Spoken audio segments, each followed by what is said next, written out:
That's awesome.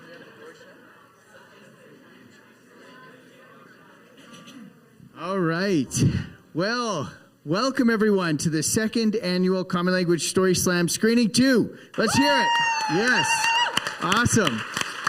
Well, it has been an amazing day. Just for you guys that didn't know, we actually had a screening this afternoon. We had 6 amazing storytellers live here with us in the room. We got to listen to their stories, got to have conversations with the people next to us, and it was just really awesome. And so my name is Mike Lang. I am the founder and lead trainer of Common Language Digital Storytelling. And who here has seen a digital story before? Okay. Oh, great. Everyone. That's amazing. So a digital story, like it's a story that is not made by a professional filmmaker. It's made by someone just like me and you, right? And they share openly and honestly about their life using photos. They write a voiceover, and then they have a facilitator who helps them put it together. And so tonight we're going to get to talk to the storytellers and the facilitators after we watch their story. And it's going to be an amazing sort of opportunity to hopefully, and this is our hope for you guys tonight, is to glean some wisdom from the stories that then you can take away and put into your own life, right? And to use in the places and spaces that you end up in the world. So that's really the goal. And I think, Alex, let's show the video up on the photo up on the screen here. At the beginning of the last screening, I talked a little bit about a workshop that I did with veterans. And we were telling stories about their experiences of having PTSD because of their military service. And I was, of course, trying to be very excited about the process. And I said, we're going to have a great time together. And then one of the guys put up his hand who was on Zoom, and he said, Mike, we're telling stories about PTSD. What do you mean we're going to have a great time together? And I was just like, oh, that is a very good question. And so luckily, I'd just been on this river trip down the Zambezi River. And I put this photo up on the screen. It was the background of my screen. And we talked about what it means, right? What does having a good time mean? I told them about this trip. I told them how hard it was. I told them about the hippos and the crocodiles and the feces-throwing chimps and, the massive waves. That's me with the red helmet right there in the front. And my buddy, Mr. Ryan Bentley, is in the back. He was, we paddled 130 kilometers all by ourselves with those tree trunk oars. And it was not an easy trip.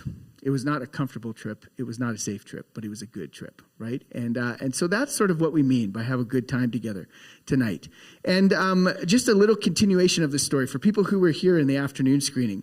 After we got back from this trip, one of the things that we discovered on the trip, there was a cooler that was supposed to be holding our food, but there was no ice in the cooler. And it was 40 degrees Celsius out. So it was actually hotter in the cooler than it was outside. So you can imagine what happened to my good buddy Ryan Bentley when we got back to the hotel. It was not nice. Things were coming out both ends at the same time. And I needed to get out of there. And so I started walking around the hotel, and I just randomly talked with someone. They said, and I was like, what do people do around Victoria Falls, if they got nothing to do? And they're like, oh, you should go jump off the bridge. And I was like, what do you mean jump off the bridge? And so like a real, conscientious adult, I Googled jumping off bridge, how many deaths Zambezi River? And there was only one death. So I'm like, I should do it. I mean, I survived the hippos and crocodiles. I should do it. So I actually walked over to this bridge and I jumped off it. And this is a little video just for your guys' pleasure to watch me make some really weird noises when I jump off something. So here we go. Alex, you can roll the video here. I think it's going to come up.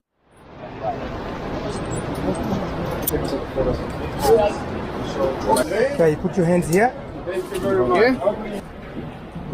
Legs together. Good, look up. 3, 2, 1, swing. Hop.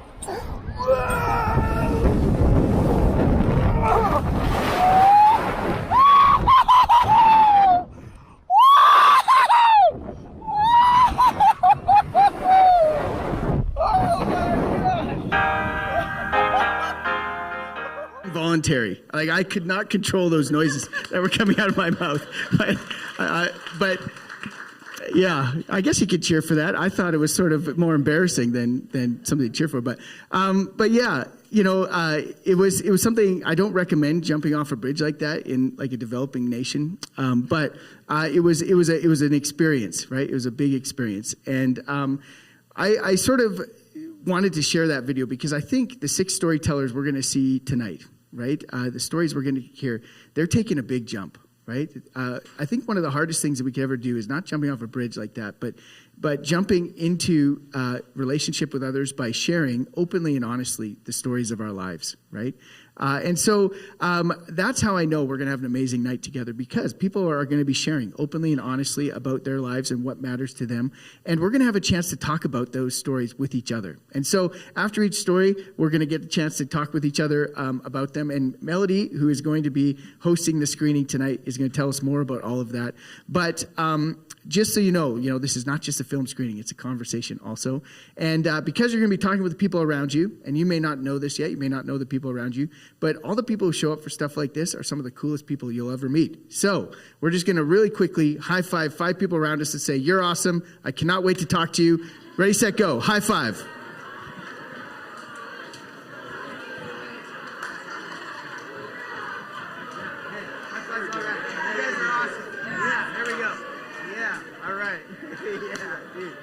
All right. Great. All right, Melody, I'll pass it over to you. Okay. All right, thank you. I had to get one more high five for the road there. Okay, I am really, really happy and excited to be here tonight. Of course, anything that involves storytelling and talking about stories, I'm in, right? And what I always say when I start either facilitating a workshop or doing a training session or just working with one person in a story, I say, I'm so privileged because I am right where I want to be, doing exactly what I want to be doing. How often can we say that? That's awesome. So I feel privileged to do this work. And I'm also really grateful that all of you came. Because, as Mike said, this isn't just about watching stories. It's about sharing them and talking about them. Okay? And so you guys complete the process here tonight. We're all in this together. And so tonight, we are going to share 6 stories. And so what you're in for is that we will watch a story, and then I'm going to give you guys a couple minutes to just turn to your neighbor or maybe a couple of neighbors and just share one thing that resonated with you in that story. It could be an image that stood out for you. It could be a phrase. It could just be an idea, or just anything that you connect with, maybe in your own life, or just maybe it connects with something you know about someone else's life that you care about, right? So all we want to know after you watch this story is that one thing. We just want to give you guys a chance to talk about it. And then we're going to complete the circle again by having the facilitator and the storyteller come up and join me on stage. And we get to hear a little bit about the behind the scenes, right, of the making of this story and ask a few questions of those people. Okay, so that's what it's going to look like tonight. And I'm happy to say that our first story is Penn the Brave. And this is a beautiful story. It's a mother's story about her child's cancer journey. And I'll let you discover the rest. The storyteller is Carolyn Gugliano, and also facilitated by our own Shirley Sullivan. And this is wonderful to see Shirley here tonight because a year ago, Shirley was in my training, and here she is, presenting her own story. So it's fabulous. With that, I want you to just sit back and enjoy Penn the Brave.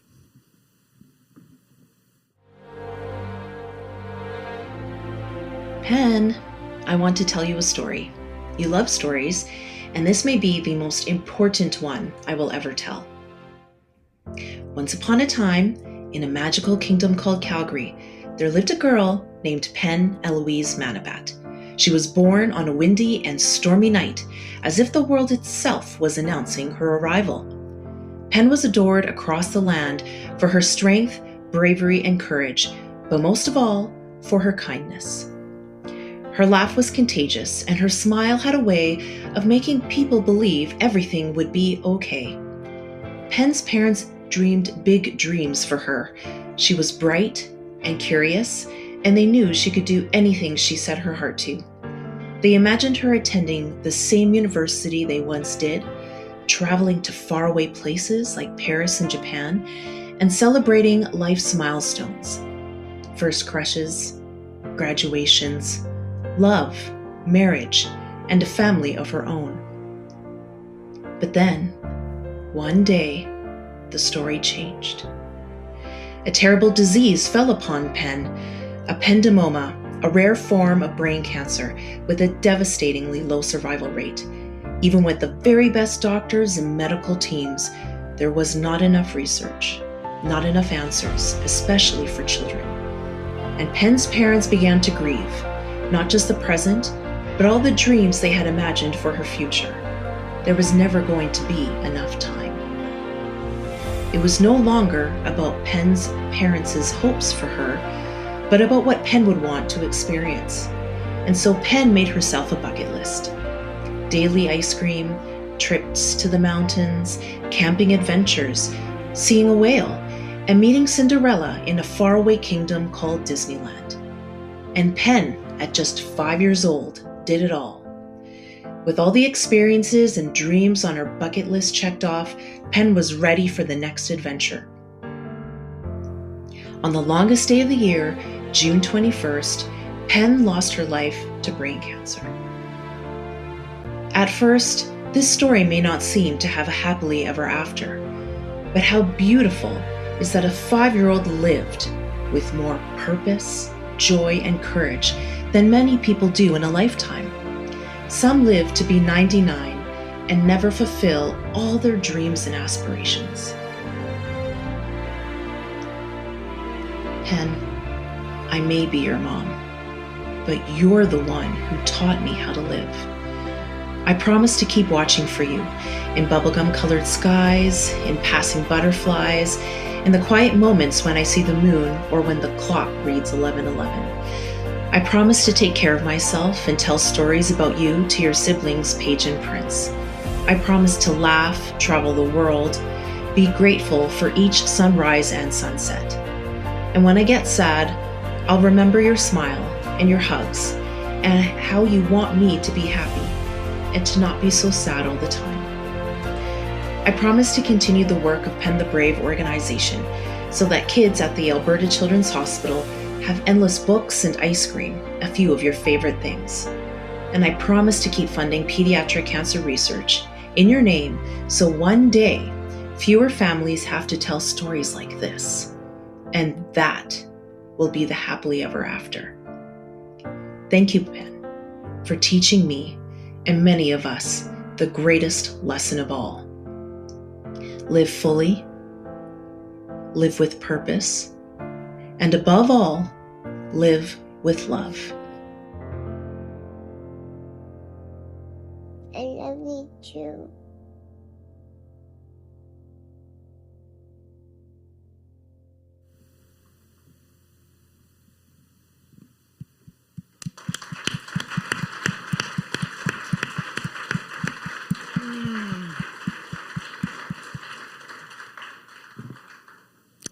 Yeah, I think we all just need to take a breath after that one, don't we?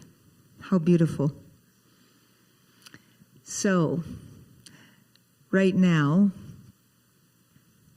after you take a breath, I invite everyone here to just take a moment and think about that one thing that stood out for you and share it with your neighbor, somebody you're sitting beside, or a couple of you at a table. Just take a couple moments, and I also want to mention to all those that are joining us online, and we have quite a few people online tonight, Christy. We have 80 people online right now. We have 80 people online. Hello to everyone online. And we invite you to put your comments into the chat, and Christy is going to share some of those with me. So please feel free, as Joan Collins would say, talk amongst yourselves, okay?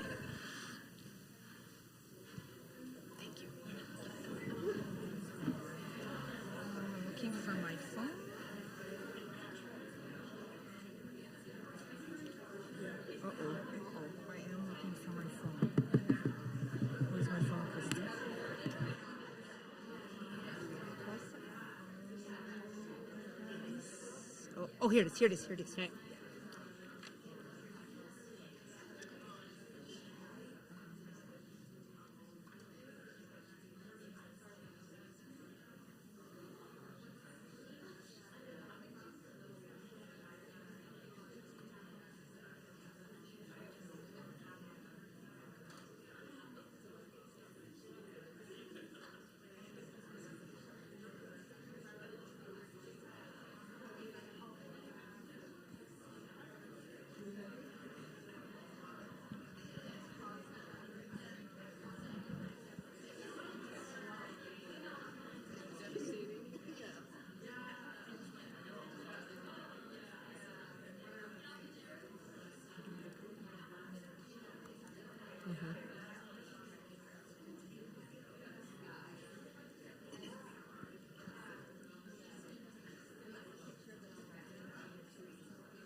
I don't know.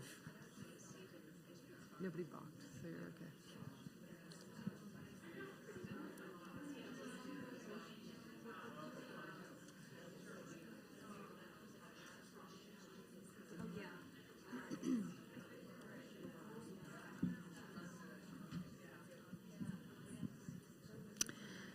Okay, hopefully everyone's gotten a chance to at least hear a few comments from each other about this beautiful story. Oh, and I'm going to invite our storyteller and facilitator to come up to the stage, please. And the stairs right around there, or however you want to get up. There you go. Oh, well, first of all, I just have to say thank you. That was absolutely beyond beautiful. I've seen a lot of digital stories, and there's something unique about each of them, but this one, this one I think got us all, and in a good way. I want to start with you, Carolyn, as the storyteller, Catherine as our storyteller, and I know that you made a very intentional choice, it seems, to choose, to use the idea of a fairy tale. And you kept things in a certain light, which we may not have expected. If somebody knew the backstory of this story, they may not have expected that. And I'd like you to tell us about that choice. It seems to me intentional. I just want to hear your perspective on that. For sure. It was very intentional because Penn got diagnosed when she was 3 years old, and she did pass when she was 5. And I have, at the time, I now have two other living children, and Paige was around 7 years old. So I really was intentional of how I can make a story that can also be said for other children that were Penn's age of when she was diagnosed with cancer.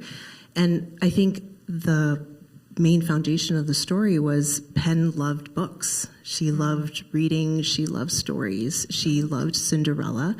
And so that was really me wanting to tell this story to her and to share that she was bright and vibrant. And yes, cancer did take her life, but she had such a meaningful life above and beyond her cancer diagnosis. Mm-hmm. Thank you so much. I'm also wondering, when you say that, how about your other children? Have they heard this story? And what do they think? Yes, so they are watching at home, and I know that they're really excited that Mom's on TV. Yes, and she's amazing. And yeah, so my oldest, very much, I know that she still has Penn in her heart, and she says her name, and whenever she sees the color blue, which was Penn's favorite color, or a bubblegum colored sky, she knows that's Penn painting the sky for her that day. And for my youngest Prince, who's never gotten to meet Penn, he of course says Penn all the time. We have still pictures of her on our walls, and he'll say, I want to give Penn a kiss. Or, it's a Penn sky today, Mom. Or, do you love Penn? Do you love Paige? Do you love me? Do you love yourself? So she's very much still part of our family, but in a very different way. But we intentionally still have her very much part of our day-to-day lives. Oh, Thank you. I think that's really beautiful. I know in November, I was at a conference, and there's a woman presenting, and her specialization is using poetry in healing. And this reminded me, your story reminded me of this. It connected because she lost her brother to SIDS, and she routinely writes poetry about perhaps things that they would have done together had he lived. So he's still included in some of her experiences. And I just think that's beautiful, and that it's a gift you're giving to your children, your other children, as well as your daughter Pen, and I imagine as well as for yourself. Yeah. Thank you. Shirley, I wanted to know from you, we know one of the challenges sometimes in a digital story is that someone is talking about a loved one, right? But we still want to make it their story, which you did. And I just kind of want to know, how did that come about in the process? Yeah, I feel like that's my favorite part of how this story came together, because Catherine knew pretty early on. She had this idea after, I think, the first time we started chatting about the story. She said, I think I want to tell this as if I'm telling it to Pen, because she loves stories. And as we worked on her story draft when it came together, in the beginning, it was sort of a back and forth between, of course, this is a story about Pen, but trying to find Catherine's voice in that and make sure that it was her story. Yeah. And at the beginning, I think it kind of went back and forth between those two, a story of Pen, and then this is Catherine's voice coming in louder. And in the end, we kind of came up with this pivot point in the story where it turned, and then even visually kind of doing that, it turned from the fairy tale telling the story to Pen and about Pen to then getting to hear Catherine's voice come in more, like what she learned and what she is taking forward as a result of Pen. So I loved that pivot point where I think at the end you get to know Pen a lot in this story, and you also get to know Catherine a lot in the story. Absolutely, I would agree, and I would say you really achieved that. I really felt that. Stood out strongly when we made the shift, and we got to go a little further into you, Catherine, and I appreciated that, because that takes a lot of courage. Sometimes it is easier to tell someone else's story than to really get into your own, and I felt you did that. And I know that Pen was into books and stories, and you had this idea for a while, but I'm curious to know, with the digital storytelling process, was there anything about that surprised you? No, not really. I think what was really nice about it is, I should say, the connection between Shirley and I is that Pen went to school with Shirley's daughter. So when she reached out, I just thought it was just such a beautiful connection for, you probably were the lucky duck at the play school. You've seen Pen and what she was like personality-wise. So I already just thought that was such a beautiful connection for Shirley to be able to tell Pen's story. And Shirley just made the process just so easy and comforting, and it was really smooth. So nothing really surprised me. So it just felt like a natural extension. You kind of had this idea, and with great facilitation, Shirley, it just put together. You two work together, right? That's how it happens. It doesn't happen. You can't do it for someone, and you can't do it necessarily alone, right? It's that co-creative process that sort of brings the story to life. And I think it's great that you felt like it was a natural extension. It's wonderful when the process can just kind of be that organic, right? Yes, for sure. It was very organic, and I really loved from day one that connection that our daughters had, and now that we have, and that she was able to do this digital story. Right. Can I chime in for a second? Yes, yes, please do. There are a few different comments from the chat, and the first one, even before the story had started, was just "Love you, Pen" from Sarah. And so I'm sure that you know who that person is. Another one that just came up, and this is kind of in reference to a comment you made, but Pen is always in our hearts. Paige, Prince, Lolo, Lola, and Tito Chris are proud and excited to watch Mom on TV. And then one more, just from somebody I think who doesn't maybe know you already. So here's another one. But I love the way you presented the story of your beautiful girl in this way. I love that Penn's legacy continues through books and ice cream and support for the Alberta Children's Hospital. Thank you for sharing this story with us.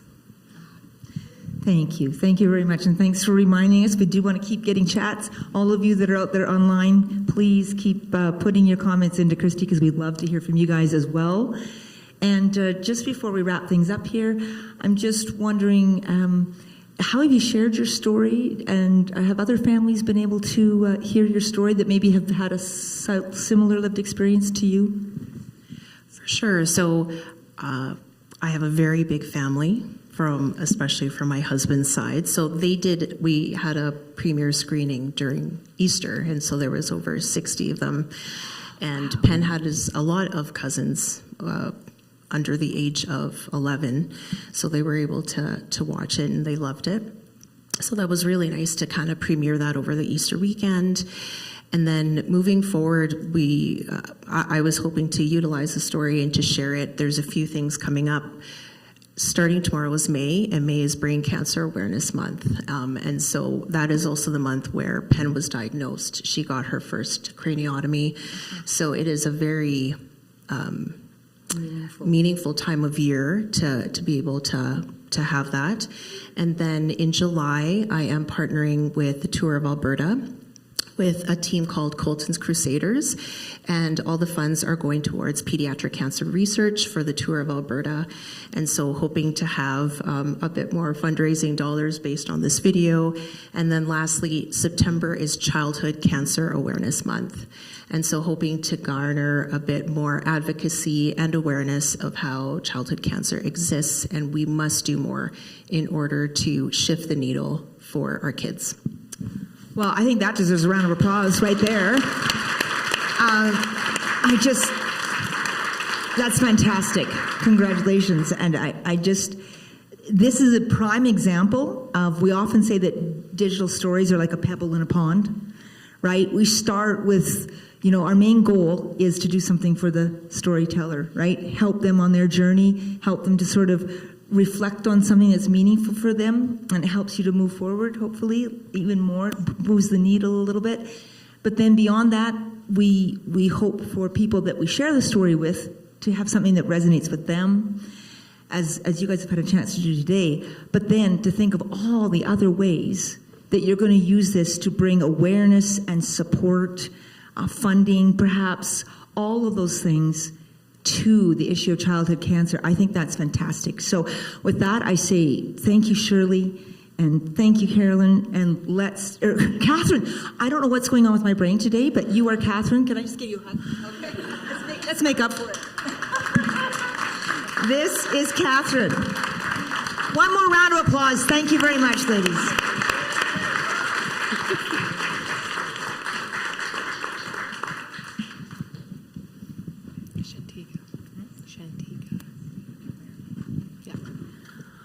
Okay, moving along to our second story. It's called Creating a Home. We got this story. And this one is from the perspective of a caregiver. And the storyteller is Shantiga Merriman.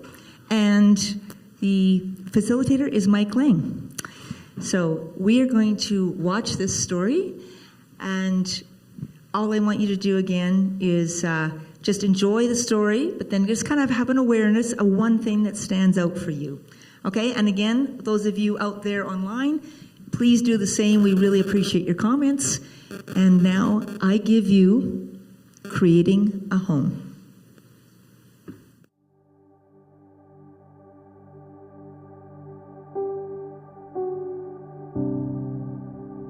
I always described my sister as that annoying sibling who would never leave me alone. She would call me every morning or send me a good morning text. We had a tight bond even though we grew up apart from each other. Regis always said family was everything to her, even though she had her own challenges. Losing her when she was 29 years old was one of the darkest moments in my life. 4 months later, I was watching the dining room from behind my station in Sherwood Care long-term facility. As I cooked and served, I saw healthcare aides interacting with residents. I could tell they were so caring, loving, and compassionate, like a family should be. Something that I didn't get to experience much growing up.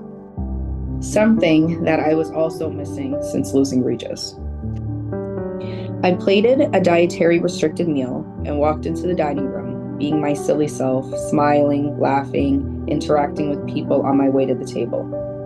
As I sat down the plate, Mrs. Belby grabbed my hand with a big smile, said, "You, my dear, would make a fabulous healthcare aide. You belong out here with us." I gave her a hug, and as I walked back to the kitchen, I thought, maybe I should look into this. Fortunately, I can be pretty persuasive and convinced 2 other staff members to join me in the healthcare aide workplace program. I was very nervous because all the courses were online and I had struggled my whole life with ADHD and dyslexia. To my surprise, the first class went really well, but as I moved into the next ones, it became harder and harder. I felt like I didn't know where to start or what to study. I had some tutoring and lots of support, but when it came to the tests, I always doubted myself and didn't do well. And then there was the practical components. My first week on the floor, a resident's journey ended. My instructor asked me if I wanted to help with the end-of-life care activities, washing the body, changing clothes, repositioning. It was intense. I had to turn off my emotions and went home as they all flooded back afterwards. I sat for a long time thinking, do I really want to do this? I felt defeated. I thought of Regis, my children, my husband. Life was such a precious gift, and I didn't want to miss out on anything by giving up on a dream. I wanted to be someone who helped people feel like they were part of a family, even though they were living with a bunch of strangers at the end of their life. The next day I went back. The healthcare aide program was only 1 year, but it took me 2. I wrote my provincial exam at work 3 times. Walking out of the exam room that final time was one of the happiest moments of my life. Everyone at the nurses' station cheered. A few days later, I was in the hallway when I saw a family member of a resident. He had seen me working in the kitchen and had always encouraged me to become a healthcare aide. "Did you write that test yet?" "Yes, I passed. It's official. I'm a healthcare aide." He gave me a big hug. I knew you could do it. Walking away, I thought, this feels like a family. I'm not just creating a home for others. I'm part of one. I am where I belong.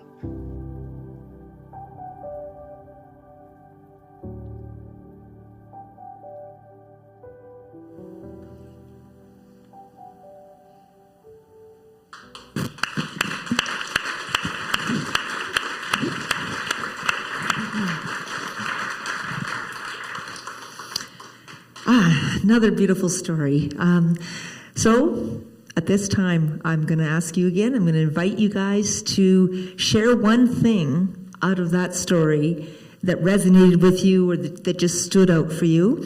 And again, those online, please, we welcome your comments. So take a couple minutes to talk amongst yourselves. And in the meantime, I'm going to invite the storyteller and Mike Lang to come up the stage.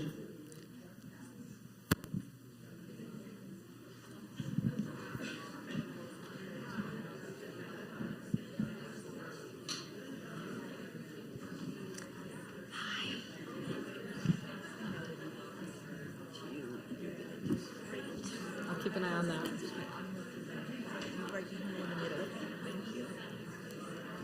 Yo, up on the big screen. It is a big screen, isn't it?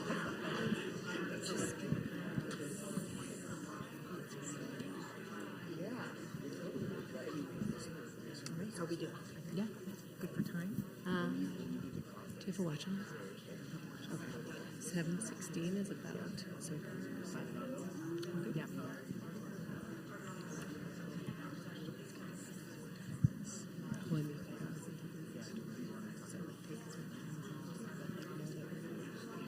Yeah, we still have about 6 minutes. But like, do whatever.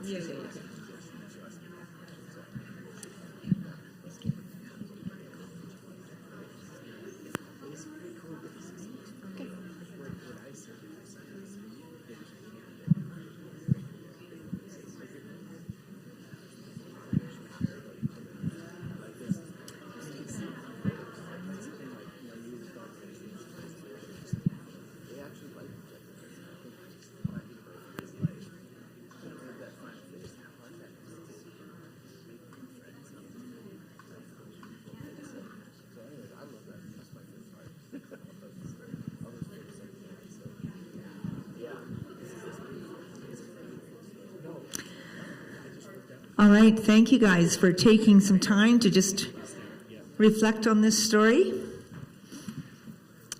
And now we have with us our storyteller and facilitator, Mike Lang. So I would like to start with you, Shantiga. And, you know, we were talking about caregivers this afternoon, and oftentimes caregivers aren't the ones that get their stories told, right? Often it's the person being cared for, which is also awesome. But it's interesting, you had a beautiful story here. It was so moving, so beautiful. And I'm just wondering, you know, what made you say yes when you were asked to share your story? What was it? Because I think I have an understanding somewhere that you were right in there. So yeah, so absolutely I was. Yeah, so tell us about that. What made you go, yes, I'm going to tell this story? All the challenges that I went through. I went through a lot of challenges. It was definitely a hard struggle, definitely a really hard struggle. I mean, losing my sister and then the components of like school was so hard, especially everything online. Yeah. Yes, I know school can be absolutely a challenge for anybody at the best of times. Do you feel like, you know, your experience with your sister, did that kind of play a role in moving you forward, or did you think about your sister at all when you were going through the school?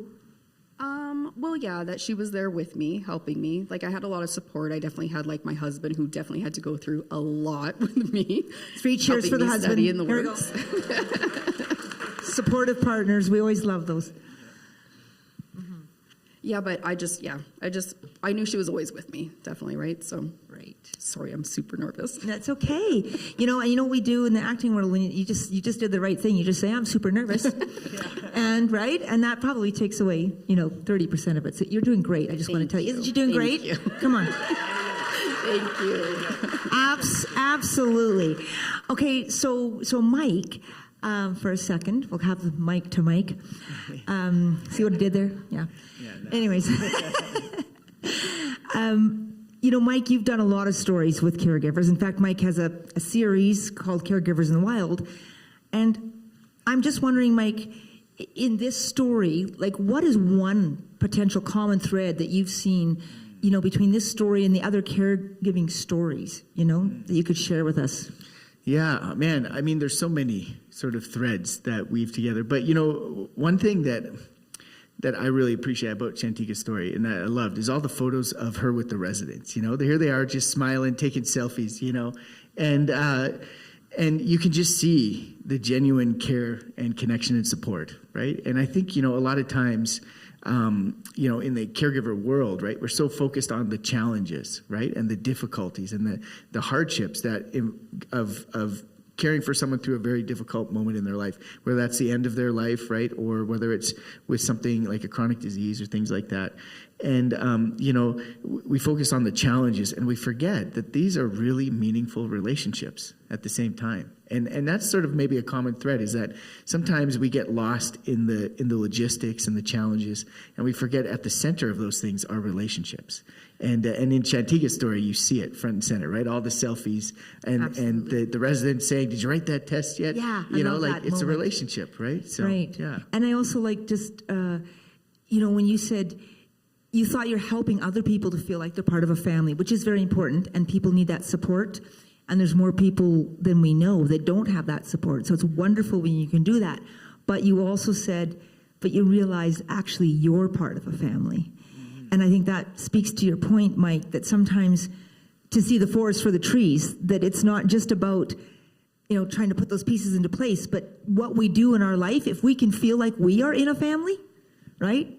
That's pretty impressive. And you made me think in your story with your sister, I had a good friend that passed away from cancer, but she knew this was end of life, and she drew everybody together, and we had all these amazing experiences. And I will say, I miss my friend Shannon dearly, but I have the most amazing memories of us making the most of her life in those last stages that sometimes people don't even do that, in a situation where they're not terminally ill, right? It's amazing what we do. And so the fact that you are feeling like you're doing that in your work, that's great. That's how I feel about digital storytelling. When you get to connect with people, people that I've done stories with years ago, we still have a connection, right? You're creating a family as you go. And I think that's wonderful. She also has 7 children, so she has a very large family to begin with. Yes. Okay, can you tell us? Okay, that's amazing. It's a very big family. Okay, so let me hear a little bit more about. So how proud are your kids of you having? Well, I hope they're all very proud. No, of me. I meant that in the sense that how proud are they? Like, they're so proud because you went through this program, and my mom went back to school when I was in high school, and I remember there's some challenging times, and there's times when you maybe didn't have as much time with her as you want, but I was so proud at the end. And did you get that feeling? I definitely did. I got so much support from the kids, like that, hands down. They supported me very much. Everybody was super excited when I was able to pass my course and stuff like that. So yeah, it was good, really good. Yeah. Can I mention another person that's proud of her in the chat right now? Yes. So Dawn wrote, "I'm so proud of you, Shantiga. You're so inspiring. Thank you for being you. Regis is proud of you." Oh, thank you. Thank you so much. Another one in here, "Congratulations on reaching your goal, Shantiga. Your heart-centered practice of care will make all the difference for the older adults you support. Your commitment and courage are inspiring." And that's from Carolyn. Thank you. I think that's wonderful. I think you've shown just huge courage. I can see that strength in you. You say you're nervous here, but I just see strength. Anybody who has that many children, did we give her another round of applause? Seriously, like... Okay, right there, hands down.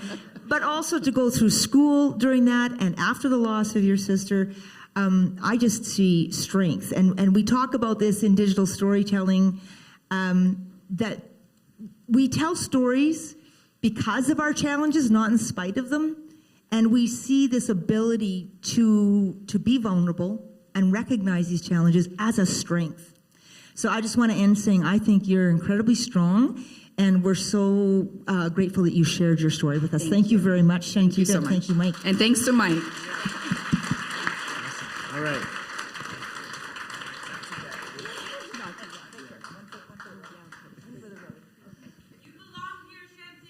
Woo!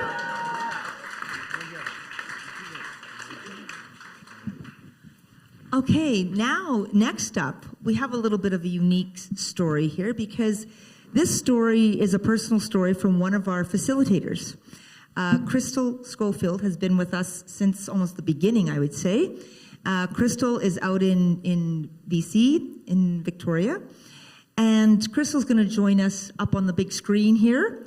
And we're going to watch her story. And then we're going to do the same thing. I'd like you to just enjoy it and think about one thing that stands out for you. And we're going to have a little chat about that. Okay, let's enjoy Crystal's story.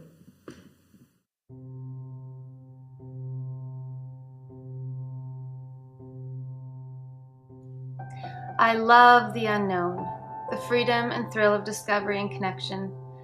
Living naturally was a privilege that I took full advantage of. I hadn't needed anything else. I trusted that I could care for myself and for my children.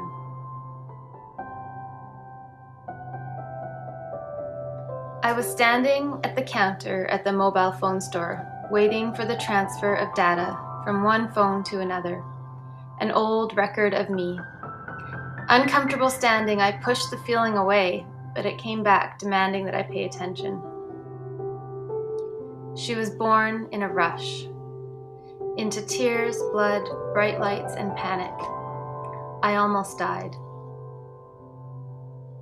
I didn't see her. I felt weak. I couldn't give my full self to her.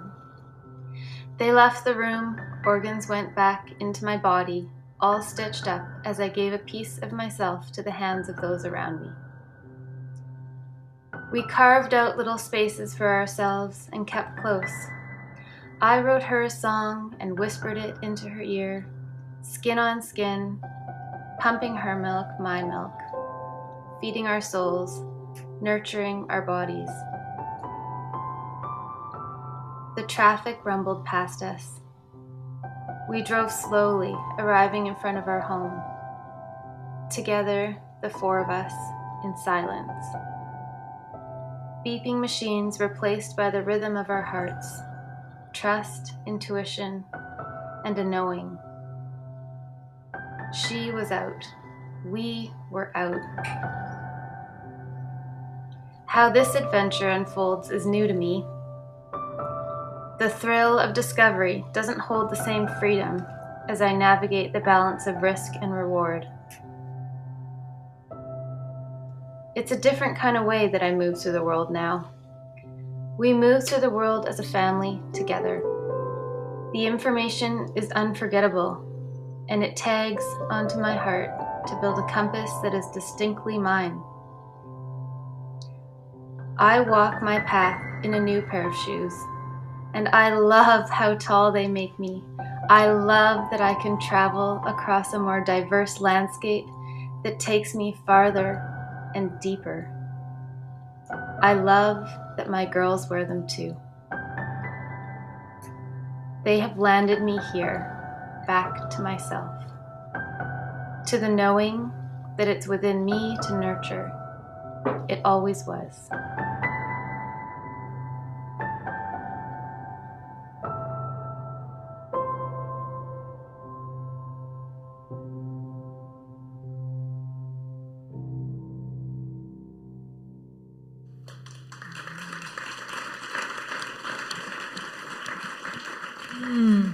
Thank you, Crystal. I know you're out there. Thank you for this beautiful story. All right, you guys are becoming pros at this now. Just soaking up Crystal's story. I'm just going to give you a couple minutes to talk amongst yourselves and see what one thing stood out for you in Crystal's story. And again, everybody who's out there in online land, please put your comments into the chat.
Okay, hi, Crystal. Crystal's going to be joining us on the big screen in a moment. So thank you for taking a moment to think about Crystal's story. And now I get to chat. There she is. Hi, Crystal. Hello. Hi. All right. I'm going to just sit down here and have a little chat with Crystal for a second. So thank you for sharing this story, Crystal. I've seen it before, but again, it's been a while, and it just sort of hit me in different places all over again. I wanted to start by asking you, obviously you've had to deal with a lot of different things. I know I've worked with parents, with children with medical complexities, and yours is complexities with your child, but also, going through the difficult birthing process, all of it. And I'm wondering, by the time you did this digital story, how did making a digital story affect you maybe differently, if it did, from other things you did to help sort of come through and heal from this process? I'm just wondering what the digital storytelling experience was like for you in sort of growing through this process.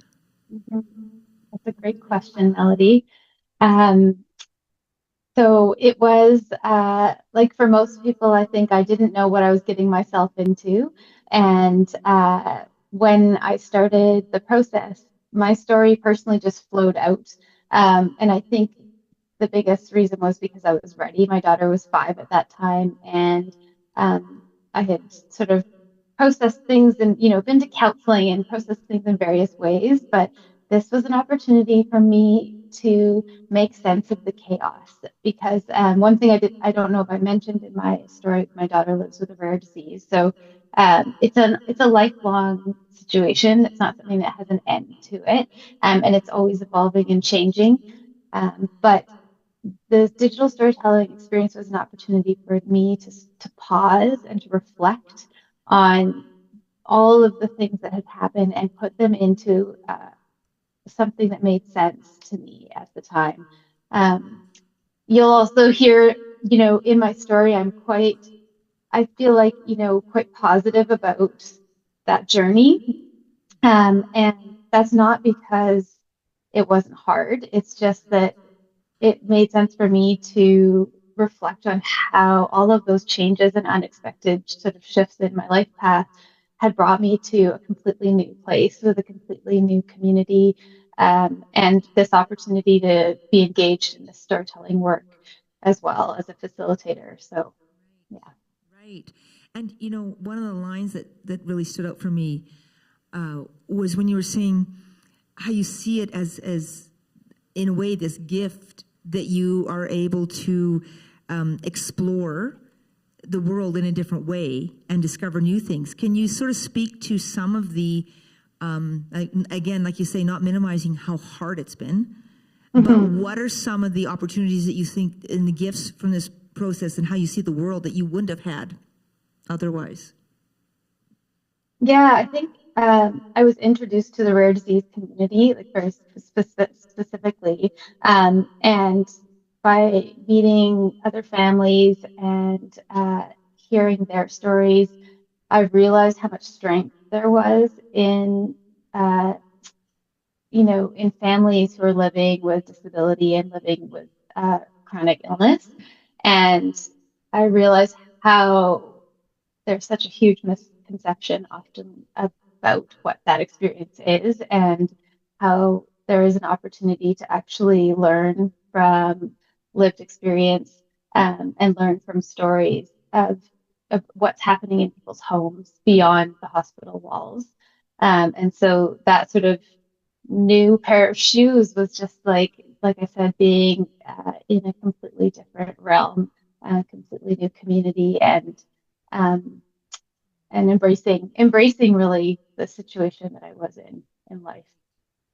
Right. Yeah. And you find, sometimes when I've talked to parents, not in exactly the same situation, but something similar, do you have this sense that when people do have to go through something like this, that the masks come off, in the sense that people become more authentic faster, in terms of your relationships with other parents going through this that, we really get through the surface stuff and the small talk and you get real really fast. Did you find that? Yeah, absolutely. And I think that's what storytelling also, this digital storytelling process, that we're sharing stories from all different subjects tonight. And I think the process really helps people,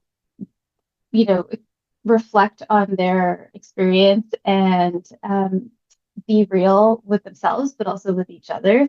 And Melody, I also just want to acknowledge, the reason I'm sharing my story tonight is because the storyteller who was going to share their story actually at the last minute didn't feel comfortable in this moment to share their story. And so I thought it was a good opportunity to talk about that, because one of the things as facilitators is that we make sure that we're looking after storytellers' well-being. And, if you're going through this process, it is really all about feeling positive about it, feeling like you own your story and you could choose when it's shared. And, it relates to my experience in the story I shared because, like I said, I think at 5 years past my daughter being born, I was ready to tell that story. It also still took me a little bit longer to even complete it, though. And sometimes that's a common experience where it just takes a bit longer to complete the story because you're not just making a film, you're actually processing your life experience and you're figuring out how to share that with people. And so tonight, with my storyteller deciding not to share their story in this moment, it's hard because their story is really powerful and important, but also it's their story at the end of the day. And I just want to reiterate how important that is as we're engaging with people's personal stories, that we honor what they want and we honor the story they're telling. And so that is why I'm sharing my story tonight in all transparency. And I think it's a really good opportunity to just bring up that subject about storyteller well-being and who owns our personal stories, because this film festival is all about personal stories. Absolutely. Thank you, Crystal. And Crystal's just highlighting that point. We've kind of touched on it in a couple different ways today, but this idea that, first and foremost, our number one concern as a facilitator is storyteller well-being. And there's a time to create your story, and there's a time to share it. And we honor, as we did today, right up to the moment of when someone's committed to a screening. But if that isn't the right time to share, we honor that. And that's what Crystal has done with the person who had a story to share. And, when the time is right, they're going to share it in an environment, in a time when they're ready. And hopefully that will really reap benefits for them. And so really just want to reiterate how much we respect that part of the process, right? There's a time to share it. There's a time to watch it. And so thank you for sharing that side of the story, Crystal, because that is part of our process. In digital storytelling, we maintain two things. One, storyteller well-being is number one, and two, they own their story. And no matter who we work with, and no matter what the goal of the project is, someone always has the choice to decide at the end, after they've made the story, if they share it and how they share it. That's just part of our process, right? So thank Melody, you for sharing that. Sorry, can I jump in for a second? Please jump in. Two things. One of them is that what I find interesting too is that this storyteller has shared their story publicly before in front of an audience. And I think that is another piece that just, it might not be the right time now. They already have shared it, but it's not comfortable today. And that is true for everybody who has a story here. It doesn't need to be shared the next time as well. It's that informed consent piece. And then, Crystal, to your story, we just got a comment that said, I love the rhythm and cadence of this story. It flowed beautifully, much like the water in the video. Thank you for sharing it with us. Thank you. And another thing I just wanted to bring to everyone's attention too, Crystal, as you may have noticed, is a really talented photographer. We have a few in our collective. But Crystal, I wanted to ask you, did you use all the photos you already had to bring the story, or did you take some that then added to the story? I'm curious in terms of your process as to whether the pictures inspired the story, or whether you had the idea for the story and then you gathered some, or a bit of both. Or can you tell us about that? Yeah, definitely. Yeah, this one, I had taken a lot of pictures. Part of my my healing process is to document what's happening around me. So my daughter was in hospital for 90 days when she was born, and I documented every day and took a picture home. Every week I printed them and put them up on a big canvas on the wall so I could bring her home with me. This story, I used some of those photos, as you could see, and then the video of me walking into the water, I filmed myself specifically for the story. Swimming in the ocean. I'm a West Coast girl. I love the ocean, and so that was a big part of, I think it connected to that letting go, which is really for me, the central theme of my story was just learning to let go. I talked about leaving, leaving my daughter in the hands of those around her, the nurses, anyone who could help, but you can't physically be there 24 hours a day when I have two children and an older child that I had to care for at the same time. And so, yeah, I did film myself walking into the water. If you heard the audio on that, my oldest was like watching me, and I was trying to keep her behind the camera so I could slowly walk through the water and do my cold dip. And it's pretty cute memory for me to have now. And I think that's one of the parts that's really neat about doing the storytelling work is that people can use their stories or their images that they have, but it's also a creative opportunity for them to express themselves and capture things that are happening in their lives right now, and sort of think about visual metaphors and how that might help emphasize their story and help us to better feel what they're talking about with their words and their narrative. Exactly. No, and I know that is something we do as facilitators. We try to invite people to discover maybe a metaphor that is meaningful for them. And I know in your story, it did come through, just like the comment said. You kind of match the tone of your story to the feeling of the flow of the water and your connection with nature, which I know is really strong. And so that was really palpable in your story, and we could feel that. Also, just to your comment before about timing, like you said, sort of 4 or 5 years later was the time for you to tell this story. But I just want to, point out as well that, it can impact you. Like right now, are you feeling something that you haven't felt when you watched before? Because I'm sensing something coming up for you. Not that you have to necessarily share what that is, but just, how is it affecting you now compared to other times? Because you've had this story for a while. Yeah, I have. I made it in 2021. It made me a little bit emotional watching it. I haven't watched it in a long time, and my daughter with the rare disease is turning 10 in June, and so it is I think emotional watching your own story, and I think we're always processing our stories. When we make a digital story, it's like sort of a little bit of a time capsule, right? It's about that story in that moment, and a snapshot in time, kind of. Yeah, maybe it's time to make another one.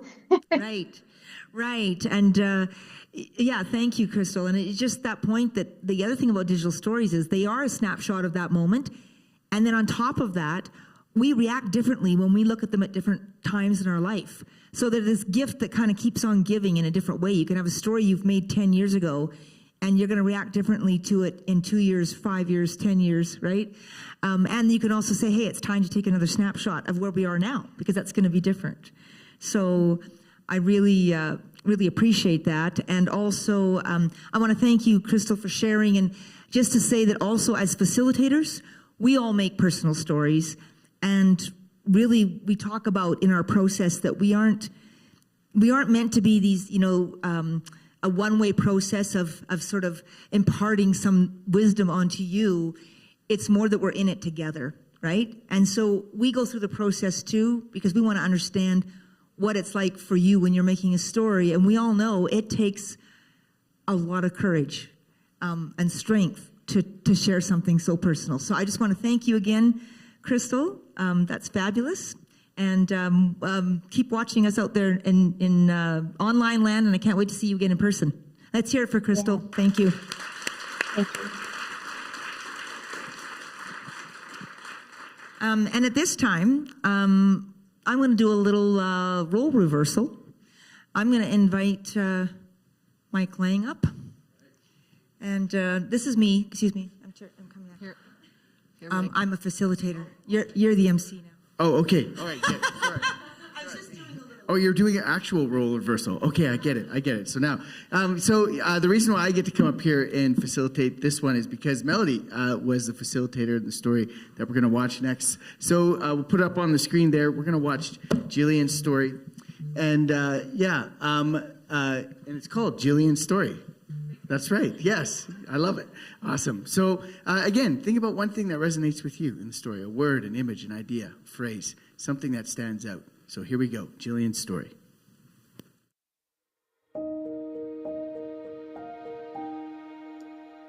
At 8 months pregnant, I left my job, my home, my friends and family to build a new home in a new city with my husband.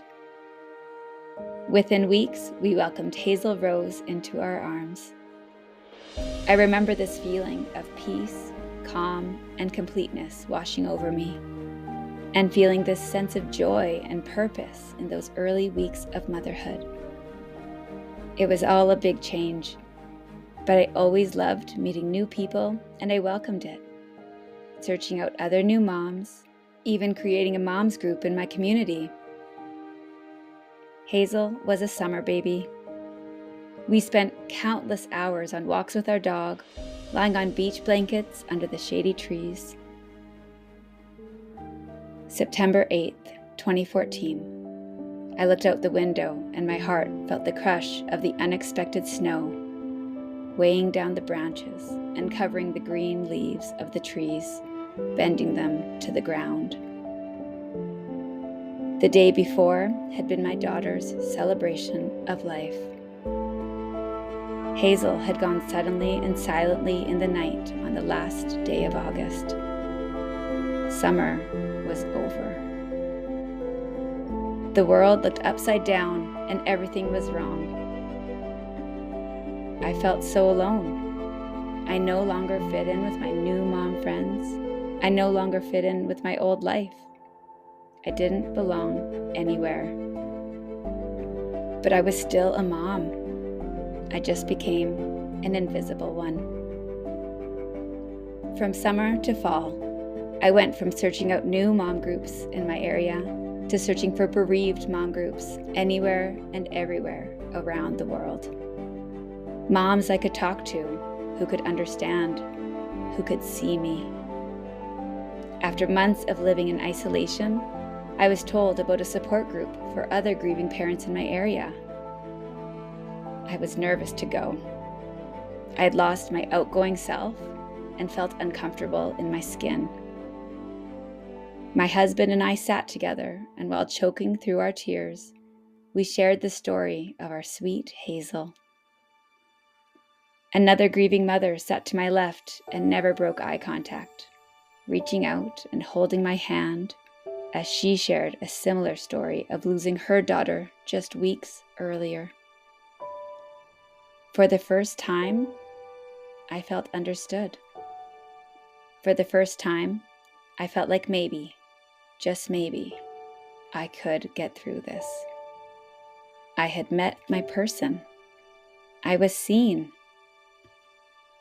I realized I needed to create a space for other moms to meet their person and to be reminded that they are still mothers and that their child still matters.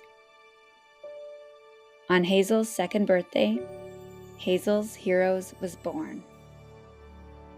These annual retreats provide a safe and supportive space for mothers to heal a piece of their broken heart, honor the children no longer in their arms, and help others who are walking a similar path. Becoming a mother did not go as I had hoped or planned. No one can erase the pain, bring back Hazel, or change my history.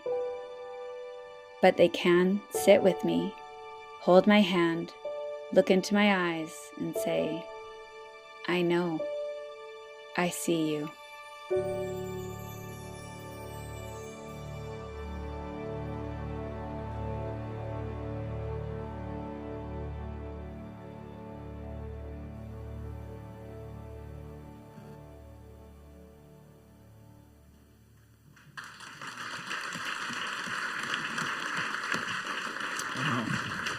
What a story. You know, there's always things that stand out, but for me, I've seen your story before, but it was that word, invisible mom, right? And I think what's incredible about that is through your story, you're literally making the invisible visible for us, right? And for lots of other parents, and through Hazel's experience and you're making the invisible visible for all these other moms, right? They're still moms. They're still moms. I love it. So yeah, take a moment, recover. Turn to the person next to you. Share one thing that stood out to you in the story. I'm sure there's a lot, and then we'll have a chance to chat after. Ready, set, go.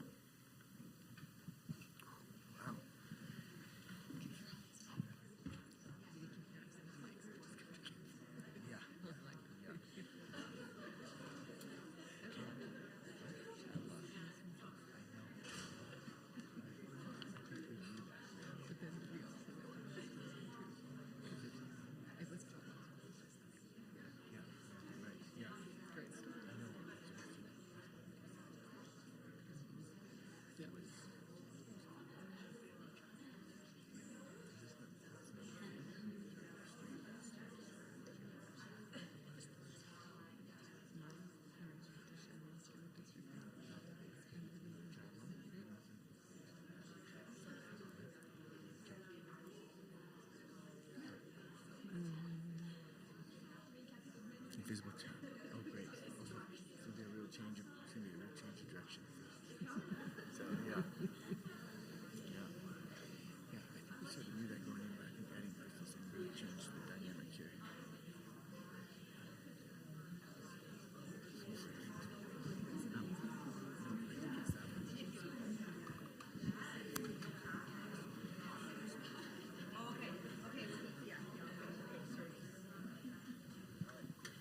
All right. You ready? Yeah. Okay. Go ahead. Yeah. All right. Here we go. All right. Downstairs.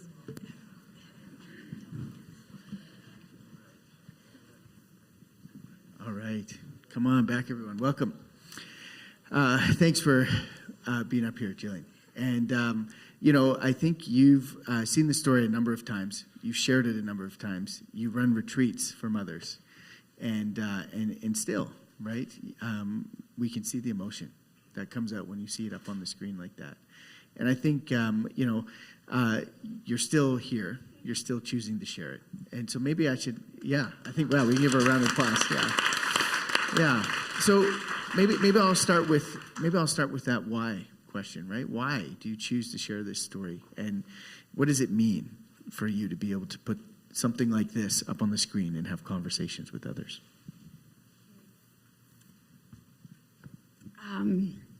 Sorry, I didn't realize how sad this one was. Like, I've seen it, but I think seeing it on the big screen is just kind of hitting differently. I mean, for so many reasons, I guess, like, as you can get from watching it, like, I'm someone who really wants to bring people together. I've always been that person, like, even before grief. I just never want anyone to feel alone. And so that's why, you know, I created Hazel's Heroes. And I think I've had a lot of bereaved moms think about coming to the retreat and then maybe choose not to because they don't think they're ready for it, or they don't think it's for them, or they're scared. And so it's just another way to kind of share a little bit about the experience, even though I know it's not specifically about the retreat, but kind of about the journey and what you kind of find through it. And so it's to hopefully eliminate any other barriers for parents that may be considering coming and meeting other people who've experienced the same type of loss. I think it's an incredibly isolating experience. And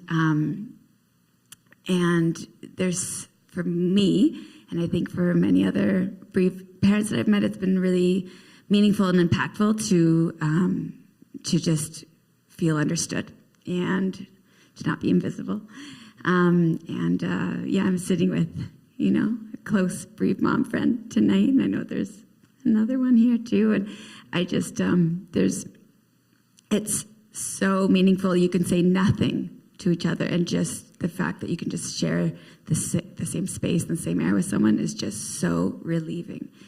And then, of course, my other reason for sharing is always just because I want Hazel's name being said. You know, I always want it heard. And just to clear up, you know, I think to people in the audience, we also lost our third child, our second daughter, Lily, at 22 weeks gestation. So you also would have seen a picture of her and her name in there.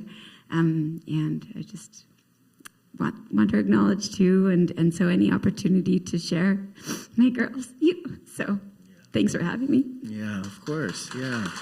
You know, I think, you know, one of the things that really stood out to me in the story that just sort of hit me differently this time is you talked about going out and looking for moms groups, right? And then after losing Hazel, you know, what is the group then, right? Like, where do you go then, right? And you saw that need, and you decided to do something about it. And so, you know, how many retreats have you run? Like, how many times have you been able to get moms together for the moms group, the invisible moms group?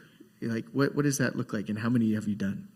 Thank you. Yeah. So as you saw, like on Hazel's second birthday was kind of the first time I kind of put it out there in the world, you know, made a Facebook page and said, hey, anyone want to donate and make this happen? I really wanted to make it accessible for parents, and I didn't want there to be any barriers, including money. And I'm so lucky because SIDS Calgary is the biggest and most generous donor and makes this happen for free for bereaved moms. And oh my gosh, I lost the train of thought. The question. How many have you done? Yeah. So then we hosted then the first retreat on her third birthday. So I was hosting most of the retreats on her birthday weekend, and in the last couple of years, I've changed that so it's a little bit after, so I could just have that weekend with my family. So now we're having our 8th annual retreat. We had to not do them for, I think it was about 2 years because of COVID. COVID. Yes. Stupid COVID. I know, but you know, and so I always open registration on Lily's birthday as a way to honor her. And this year, I mean, it goes quickly. Unfortunately, fortunately, you know, unfortunately, obviously, you don't want anyone to experience the loss of a child, but I want people who have to know about it. And so if people are registering, it's because they know about it. And so I'm really grateful for that. And so this year we have our biggest one, I think, with 17 moms have signed up, plus a couple of us facilitators. And so I think there's going to be actually 20 bereaved moms coming, plus some facilitators. Wow. And so it's our 8th one, yeah. Yeah, that's amazing. I think that deserves a round of applause. I mean, that's pretty amazing.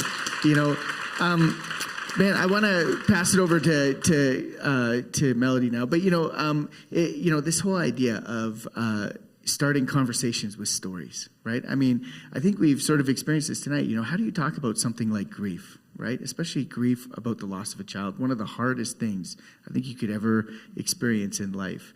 And yet here we are having stories and watching stories and having conversation. And so, Melody, I know you've been able to work with 6 other families who've been able to tell stories about losing a child. You know, what has it been like for you working with these families and seeing the stories out there in the world, starting these conversations? Well, I have to say again, you talk about a privilege. It has been a true privilege because my connection to Jillian is through one of my really dear friends, Jackie Silner. And I was with her on the night that her daughter passed from SIDS, her daughter Brianne. So I've always had a place in my heart to try to do something to support parents going through this. And the opportunity came up. Jackie's story was featured last year at our Story Slam. And Jillian and Kathy and Krista, I think a few other of the moms that are really involved with SIDS Calgary that have all experienced this loss were here. And that led to us doing stories with all of them. And I'll tell you the thing that really stands out for me, if you remember, the night that we had our screening, remember we say that the sharing is just as important as the making, right? And that night we have people that, okay, they've known each other for quite a while, so it's not like they haven't heard their stories before. We had some people that had lost a child 5 years ago, some 10, some 15. And I just remember, this is one line that stood out for me, is when one person said, I've done 15 years of grief work, and this has been one of the most healing experiences I've ever had, right? And that hit me. I thought, wow, if we can, like I say, even move that dial a little bit, that's a big win. And I think you guys that night all sort of said, wow, we know each other, and we've presented at things, we've told our story in different ways, right? Which is all important. But they learned something that night, isn't it? Yeah, absolutely. I think I was the last presenter, Crystal, that talked about, doing the story years later. And I think, I did a lot of heavy grief work in the first few years, like heavy, difficult grief work. And it continues, but it looks different. I had more children. I'm a full-time teacher.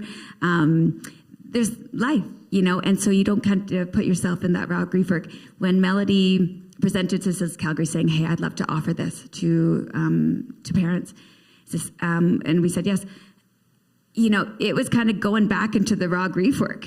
But it looked a little bit different because of the way that it's facilitated, of it's not, it wasn't just the story of grief. It's like the reflection, and I never like those tropes like the silver lining, and things like that. Like, there's no silver lining to losing your child, there isn't.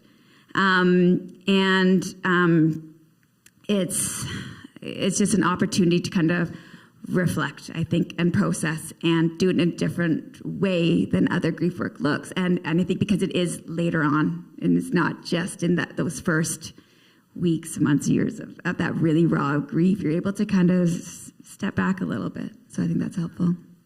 Yeah, absolutely. And we were talking earlier about the pebble in the pond.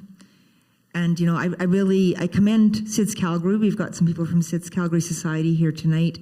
They've done incredible work for a long time in many different areas. But now they're taking the idea of digital storytelling and how can we can support parents another step further. And they're supporting a study that we're going to be involved with that's going to hopefully see how can we help more families, even if they don't make the stories. What does it look like if they're just showing these stories, like your story, and it can help to have a really meaningful conversation for them that we can maybe help to keep moving forward with this amazing grief work. So it's a real privilege, and I'm really proud of you. Mike, I'm going to jump in too. Yeah, let's see what we got. There's a couple comments from the chat. One of them is, what an impact you have had on so many. Hazel Rose Haddo, you are always loved and remembered. So proud to know you, Jillian. Forever your person, Sarah. That one got me. She was in the story. That was her person, Sarah. And then another from Amber. I'm always in awe of you. Beautifully written and shared, Jill. Love you and Hazel and Lily for always. Man, one thing that I've always seen over and over, right, is that people always respond to stories with their own stories, right? And that actually leads to deeper levels of conversation, deeper level of understanding. And so you being able to share this story is allowing others to draw the stories out of their own lives that maybe they're uncertain of, right? They're unsure of. They don't know exactly what that story is. And so I can't wait. And, Melody hinted at this already, but we're actually going to be doing something called therapeutic film screenings, where we're going to show Jillian's story and the other stories of the other moms who created them to families who have never actually talked about SIDS in their family, right? And so that's what the study is. We're going to watch stories. We're going to have conversations just like tonight. And hopefully that will open up some lines of communication, some meaningful conversations for those families. So let's hear it one more time for Jillian and all of the moms. They're amazing.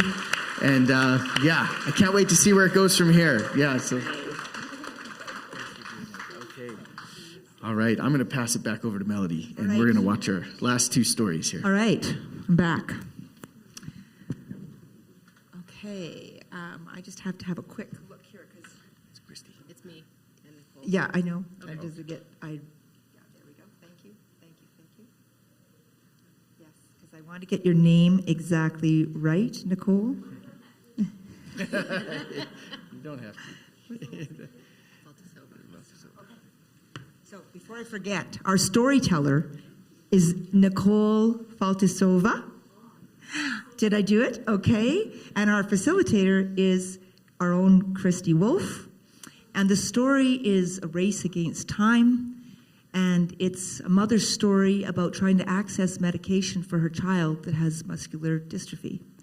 So I want you to, again, just take this story in and just try to connect with one thing that stands out for you that you can chat with your neighbor about when we're done the story. Thank you.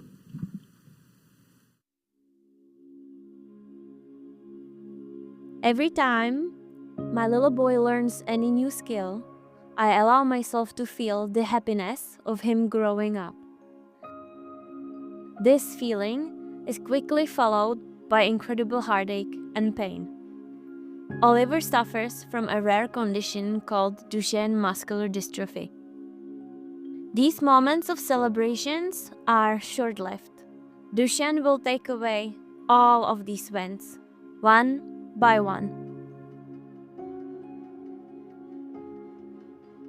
Just this winter, I was standing on top of the bunny hill at Lake Louise.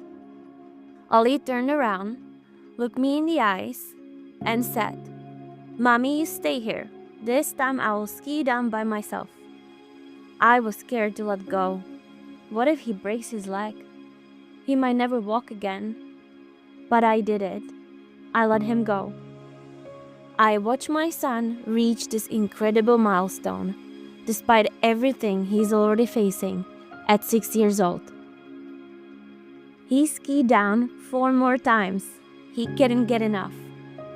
After, he said, "Mom, I'll be a ski racer one day." I held back my tears and gave him a shiny smile. I did not have the heart to crush his dreams at that very moment. He deserves so much more of this. There is a drug that generally gives the boys with Duchenne between 3 and 5 more good years. It delays the inevitable decline. We want those years. At our next neuromuscular clinic, we were so excited to discuss this drug. And we were right. This drug could give Ollie more time, if given soon. Unfortunately, in Canada, we do not have access to this drug. By the time it gets approved and available to Ollie, he will already be in the wheelchair. As with the other 800 Duchenne families in Canada, we are racing against time, against the loss of ability to walk, to eat independently, to breathe, and ultimately to live. And this is when my race over obstacles began. After many emails, phone calls, and a conference, I find a way. Back home with my parents in the Czech Republic. We will get Ollie this drug soon enough to hopefully savor more quality time before the decline comes. But what about the other 800 boys living in Canada? Who will help them? Some would say that drug access is only 2 years away. In 2 years, Duchenne boys between 8 to 10 could lose mobility, bladder control, and start having heart issues. How many boys in Canada will lose all of this in the next 2 years? We know that Ollie will never get to race down the ski hill, but we will not stop our race for more time with our boy.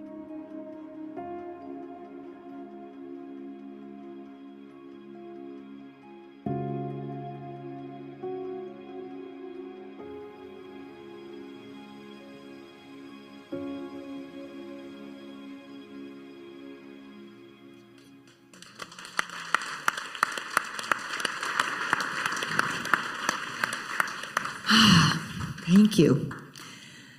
So, again, you guys are becoming pros at this. This story also is just deserves as much attention as we can give to it to see what is it in this story that stands out for us. So you guys do your thing, and I'm going to, in the meantime, invite the storyteller to come up on the stage.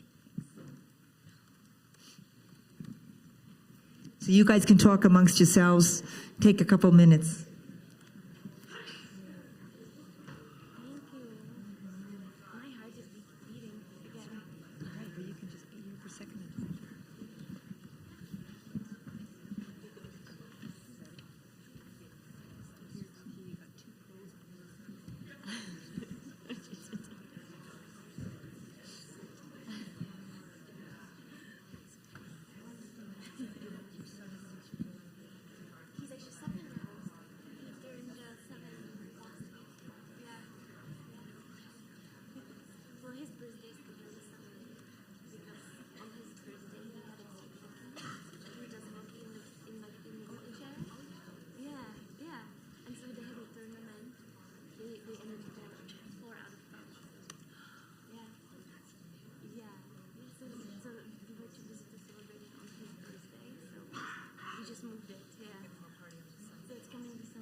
Okay, if everyone's had a chance to share at least a couple of comments with each other, that's wonderful. And now we are going to get to meet the storyteller, Nicole, and our facilitator, Christy. Let's give them a warm welcome. Thank you. So again, an example of courage and a mother's courage. Thank you for sharing this story. And, you know, we talk about how stories are kind of a snapshot in time, right? And how long ago did you do this story?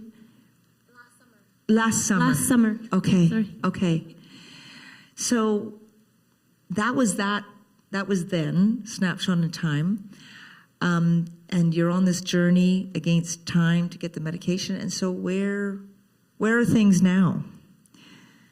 Oh, so with this drug that I was looking at, that I thought we would be able to access in Europe, we can't because the European Drug Agency, it has approved the drug. Yes. But because my son, he has dual citizenship, so he also have Czech citizenship. So potentially we could, have him in the healthcare there. Right. But all the boys who are living in Czech Republic who have applied for insurance coverage for the drug were denied. Yeah. Oh. And then so, because, these rare disease drugs, they are very expensive. And then you are aiming very small group of people. And then so the drug price, it's huge. It's beyond. And then so the insurance companies, it's not economically feasible for them to save those kids. So they just decline. Yeah. And in Czech Republic, there is no like a secondary like a private insurance. That's not how it works there. It's only just public. So 6 boys were denied so far, which is really hard because when you're given terminal diagnosis, you're literally holding onto hope that something will come up, And 15 years ago, there was no research, there was nothing. So people got together and they pushed for that research really hard. And now the drugs are here, but not really. So So it is very difficult time right now because these drugs are coming out of the clinical trials. It's not just this one. There's like 3 others, but get access to them, it's very hard. So this drug right now, it's priced in Canada $23,000 a month. So it's not even that you can like take a mortgage for it. Like that's not really an option. Yeah, but to make you guys more happy. Yeah, we're just going to get to that. I kept searching, I kept looking, and so we find a clinical trial that's for a drug. It's called Satellos. Anyway, it's not going to tell you anything, but it seems to be very promising. This is the second phase, and I've been fighting really hard to get him in because it's a world study. It has 51 spots. And then it's a competitive enrollment. So they're going to open, like they said that they will open 15 sites, but it's pretty much sites open. And then if 51 boys enroll in that one site, that's it. So I'm really fighting hard to get one site open with Dr. Macmillan in Ottawa. So we did have some difficulties because Oliver was on previous clinical trial.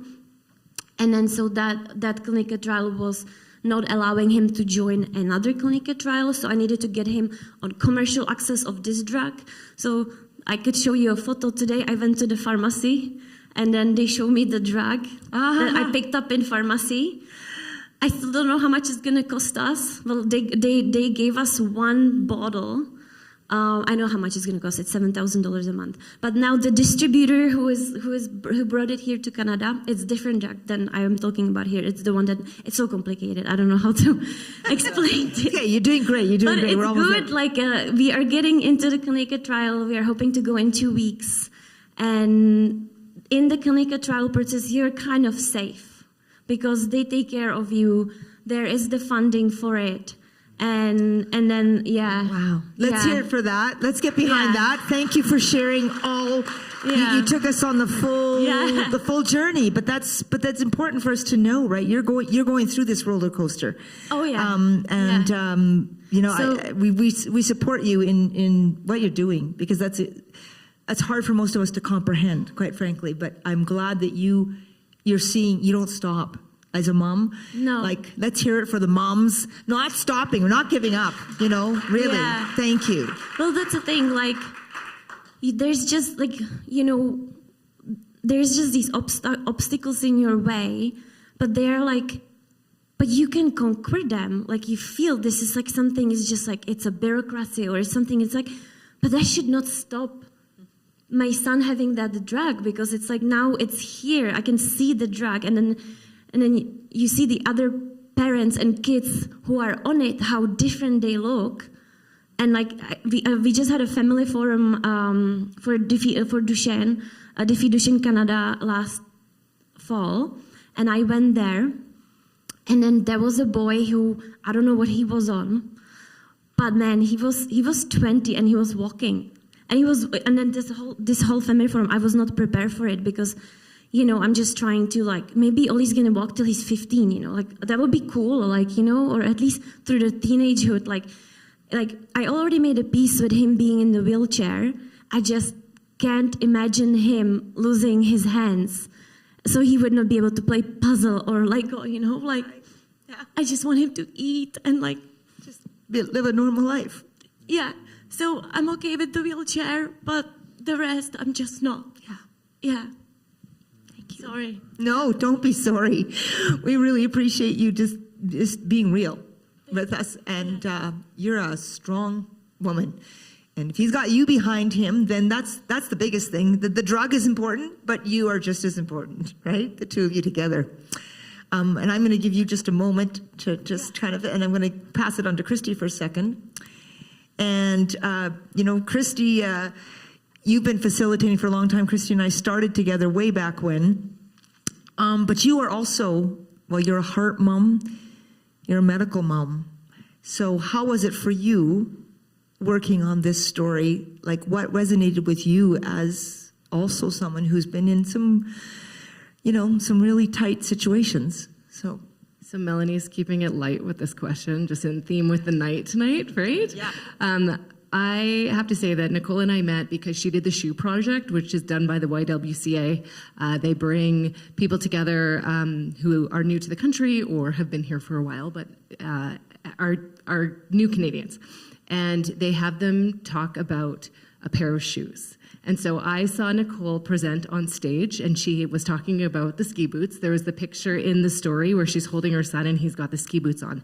And I watched her, and I just listened to her present, and afterwards I said, I would love to do a digital story with you because there's space for advocacy for this. And I knew where, like I'd heard a bunch of her story. We'd talked a few times, and it was just, that's one example of where a digital story can make an impact. When you have a purpose for that story, and for Nicole, it's very much advocacy around drug access, specifically for Duchenne. And so I definitely am somebody who likes to have a purpose, and knowing that, working together on that story, it felt like something that I could do to support. And I mean, we got to spend a ton of time together. She recently did a screening in Canmore with us as well, and so she did this in front of our community. And I think that ability to take a digital story and keep it moving, I get excited about that, and it helps me process some of the stuff that we've gone through as well. Yes, and I think it's wonderful. I was thinking that earlier, just all the ways that you can use this. And I also want to say how great it is that you're not only telling your story, but you are advocating for others. You keep talking about the other boys. Yeah. And another piece too, you know, you said, Christy, I'm aware of the Shoe Project. And I think that on top of everything, like, I mean, I hosted a family that came here during the war when it first broke out in the Ukraine. And I just think of all the challenges that someone has when you do that, and then you add on. So I just want to say again, how incredibly strong you are and inspiring for all of us, because, you know, most of us in our lives, we do all have challenges, it's true, but you've dealt with multiple on many levels. And I just think you're one of the most bravest, courageous people that I've met. Well, thank you. Thank you. Yeah, thank you. I'll chime in here. I'll chime in here. Yeah, we're having a great chat online. You know, there's a couple things in here. One comment is, I wonder what would happen if the people at Health Canada watched this story. And so I think that maybe Are you watching? Yeah, maybe we'll have to get it in front of them. I think they intentionally don't watch these stories. Yeah. There's another comment that says, you know, 2 years is a long time in a child's life, right? And I mean, I think it's easy to lose sight of who these drugs are for, right? And I think that's something that your story brings to light. There's lots of comments talking about how it takes so much courage to reach out and advocate for your child as they're living through something like this. So thank you for doing that for yourself, but also for doing that for others, not just your own son, but everyone else who's going through this. That was one of the comments here. And yeah, I think everyone is just really inspired by the way that you're choosing to share about a very difficult thing like this. Yeah. And I'm just going to put something out there to both of you. And I can absolutely see this happening. Looking at Christy here, I'm going, but I think about what you're starting here and all the different ways you can advocate. And I'm looking forward to one day maybe another story. We talk about a snapshot in time. This is now. I really want to see where we're at down the road sometime. If you're up for that, we would love to see that. And I'm just putting that out there. We're going to see a different story. I feel like I need to do a story like every 6 months because it keeps changing so quickly, which is great. Right. But I wanted to say, like, also just the digital storying process, or even the shoe project process, is, for me, it's really, for some people, it's reflecting. Mm-hmm. For me, it's actually processing. Because, like, a lot of the times, like, I don't take the time to reflect on the past, but while I was creating the story, it made me realize so many things about myself, about my family, about our priorities, and it was a process to work through my anger last year, and I felt very helpless with trying to access the drugs and not being able to. And I every time I do something like this, I feel like I load up my emotions into a peace like this, and then I stop feeling them. I'm no longer. I feel like I have moved on from the emotion. Right. You know what I mean? Yes. Yeah. Part of it you've processed it, and you can let go of some of it. So it's Yeah. not just sitting in there weighing you down. Yeah, it's like I've wrote it there. I make it. Everyone can see it, and now I'm done with it. I'm not gonna engage in that emotion anymore. Yeah, I guess. Well, and I think what you're saying is because things are constantly changing, that's all the more reason why I hope you have another opportunity to do this down the road, because Sure. you know, it sounds like through this process, which we're not going to lie, it's hard, but you're doing it. And if there's things like digital storytelling can help you even through that process, then that's and a it good also thing. helped in a lot of ways because, you know, I have friends and we hang out, but then on Ollie right now, you still don't really see too much of Duchesne. And then so our friends and everyone, they just like, you know, act like he's a normal child. So sometimes, you know, they grab him and they play with him a little too rough, and I'm like, okay, watch out, like, and then so once they saw the story, they realized once again that they're dealing with a child that is not completely regular, and again, it's just like, you know, it helped me within my inner circle, within my close friends, to communicate the message, even though it's over and over. But with the images and everything, it helped, yeah. I'm glad for that, because that's one of the things we talk about a lot with digital storytelling, and it happens. I think each of us have experienced it at screenings where sometimes your closest friends and even family members learn something from the story. And we realize that as close as we are, we haven't really been able to articulate what we're going through. And as soon as somebody can have even this much appreciation and maybe understanding a little bit more, it means the world, doesn't it? Yeah. And so this is part of the reason we do this as well, part of the reason we share it. And so, you know, we encourage those who have, you know, shared their stories today, and maybe you've already done this, but you know, sometimes it's helpful to just have your own little private screening with people you know and trust, and it's amazing what they learn about you and your experience, and how that acknowledgement is so powerful, right? That you feel validated, somebody gets it a little more. Yeah. And it also helps because, like, there were sometimes that, you know, my best friend, she would like look at her son and she'd be like, oh my gosh, I can't wait to see him once he's like, you know, big and tall and playing disc golf. And that just hit me, you know, and then she doesn't mean it. She just, you know, she doesn't realize it in that moment. Yeah. But there are those moments where it just sneaks up on you and you think you're fine, and then suddenly you see something or hear something and it still hits you, yeah. They call this the anticipatory grief. Right. Yeah. Because I just keep...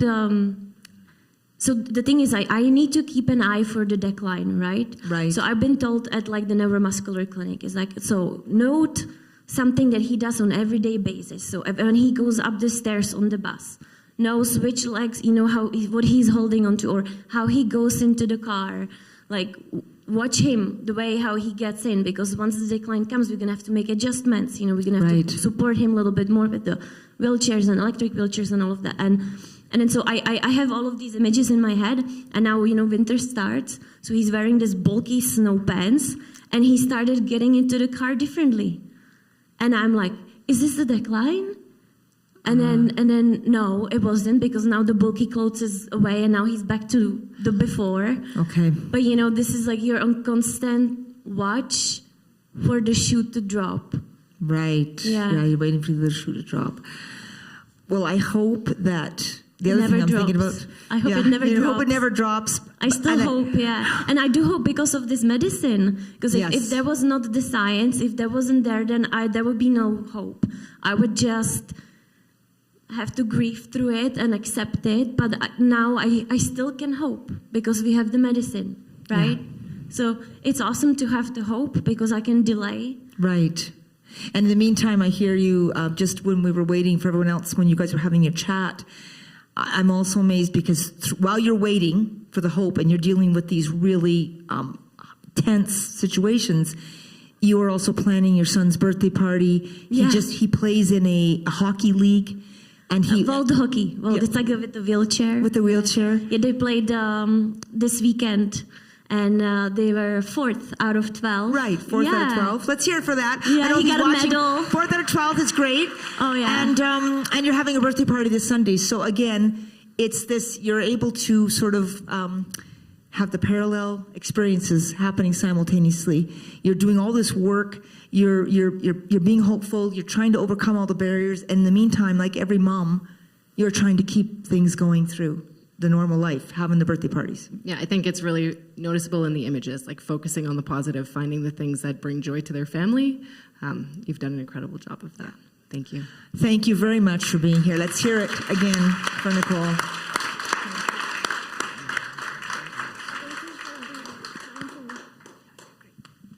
Thanks, Christy.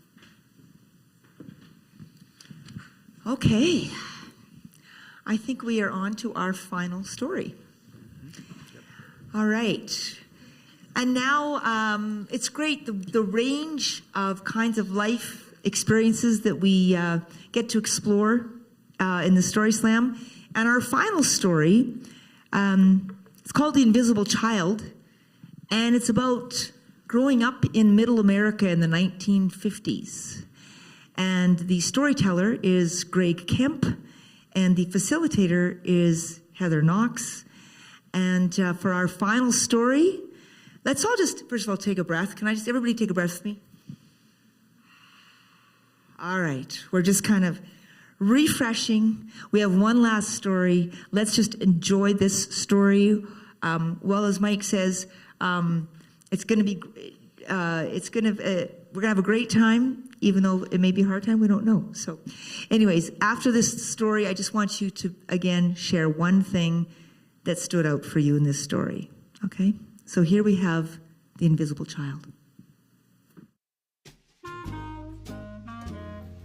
I grew up in a family of privilege. The privilege of having a safe place to live, enough to eat, opportunity for a decent education, and a societal environment to think and speak freely. I was the youngest of 5 children, with 2 elder brothers and 2 elder sisters. My mother was a stay-at-home mom, and my father was a liquor salesman and Navy veteran. In those undiagnosed post-traumatic stress days, my parents were not considered alcoholics, but very committed social drinkers. My father's business made the juice of their life easily available. I became the invisible child, which was much better than it sounds. With all of the adolescent chaos and dynamics going on with my older siblings, I was the quiet one by comparison and had few big needs.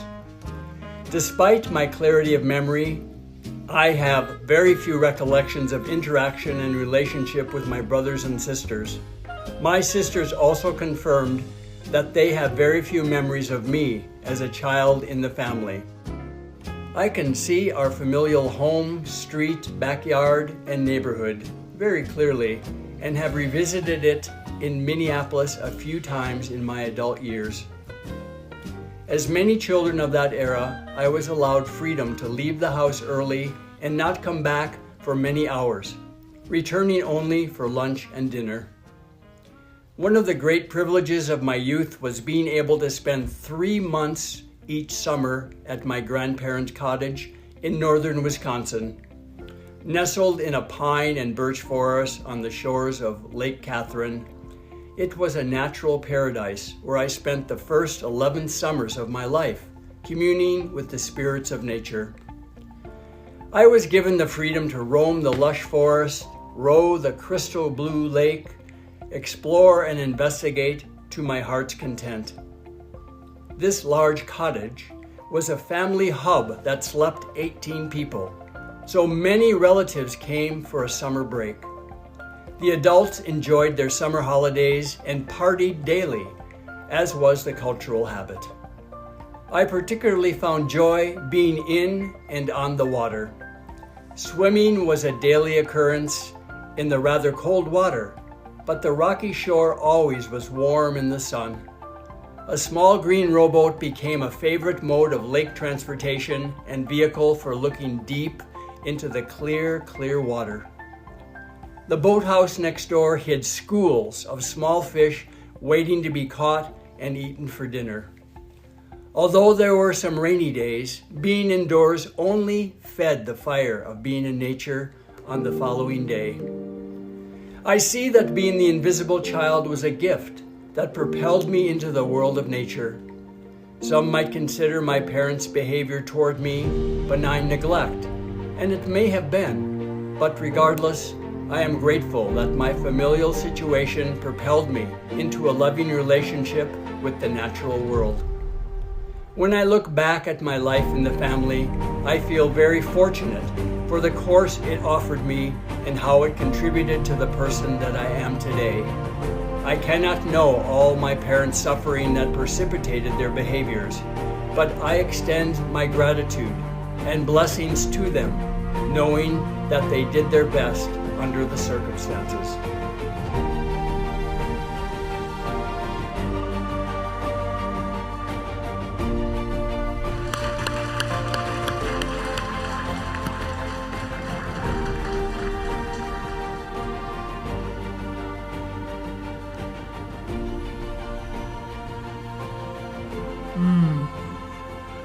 Yes, you guys already know what to do. I'm just going to leave you to it. And everybody out there online, please feel free to put your comments into the chat for Christy.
Okay, I think you guys have really just organically now, you guys knew when to start. I didn't need to tell you to start. You did it, and you just kind of all together sort of started to shut it down and focus here. So, wow, you guys are pros at this now, I have to say. So here we do have Greg and Heather, and thank you for that. Can we just have another round of applause? Thank you for that. Yeah, I have to say, I don't know about everybody else in the audience, but there was a lot I could relate to in that story. You know, it was the 60s for me, not quite the 50s, but there's some similarities there. I was just wondering for you to start with, like, because you guys have worked on this one-on-one, I'm assuming, Heather. Is this the first time you've had an audience, this kind of a situation where it's been screened? Is this, you know, how was that for you, seeing it on the big screen and having this many people here? How was that for you? Well, hearing the sound of my own voice isn't always pleasurable. We all say that, it's true. Yes. It didn't really shift for me because I have seen it many times. Mm-hmm. So when I hear it go on, I usually hit the space bar to pause it. Yes, but it was definitely a reflection. Nicole pointed out the difference between processing something and a reflection, looking back in memory. And for me, it was a reflection. Okay. I had already processed my childhood and gone through lots of different phases, but this was reflecting upon that. Right. Before I ask you another question, I have to let you guys in on something. Heather and Greg are life partners.